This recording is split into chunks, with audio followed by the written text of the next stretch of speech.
بسم اللہ الرحمن الرحیم۔ السلام علیکم دوستو، کیسے ہیں آپ سب؟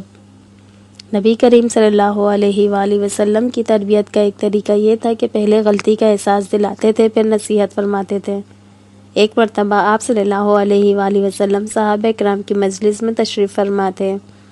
ایک نوجوان مسجد میں داخل ہوا اور ادھر ادھر دیکھنے لگا، گویا کسی کی تلاش میں ہے۔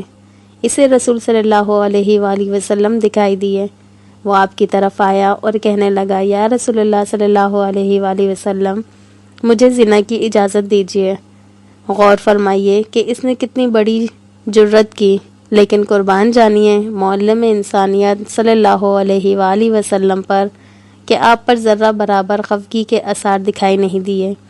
اگر آپ صلی اللہ علیہ وآلہ وسلم کی جگہ آج کے دور کا کوئی مولوی مفتی ہوتا تو پتہ نہیں کیا کر گزرتا۔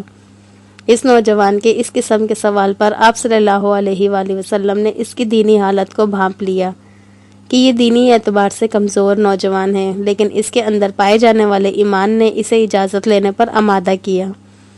آپ نے اس نوجوان کو فوری نصیحت فرمائی، بلکہ پہلے اسے غلطی کا احساس دلایا۔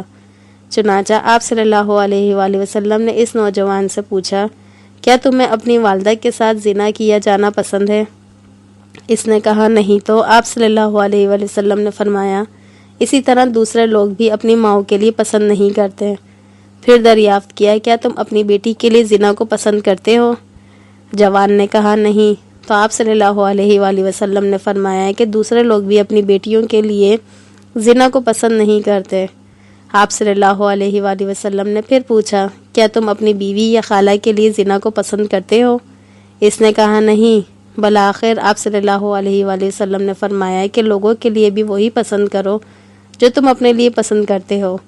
اس طرح کے سوالات کا مقصد اس کو غلطی کا احساس دلانا تھا۔ جب اس نوجوان کو اپنی غلطی کا ادراک ہو گیا تو آپ صلی اللہ علیہ وآلہ وسلم نے اس کے سینے پر ہاتھ رکھا اور دعا کی کہ اے اللہ اس کے دل کو ہدایت دے، اس کا گناہ معاف کر اور اس کی شرمگاہ کی حفاظت کر۔ وہ نوجوان یہ کہتا ہوا مسجد سے باہر آیا، باخدا میں رسول صلی اللہ علیہ وآلہ وسلم کے پاس آیا تو کوئی کام مجھے زنا سے زیادہ پسندیدہ نہیں تھا، اور اب حالت یہ ہے کہ کوئی کام مجھے زنا سے بڑھ کر ناپسند نہیں۔ تو دوستو، آپ کو ویڈیو کیسی لگی لازمی بتائیے گا، جنہیں پسند آئی ہو لائک لازمی کریے گا، اور جو میرے چینل پہ نیو ہے تو پلیز سبسکرائب کیے بنا نہ جائیے گا۔ انشاءاللہ پھر ملتے ہیں نیکسٹ ویڈیو میں، تب تک کے لیے اللہ حافظ۔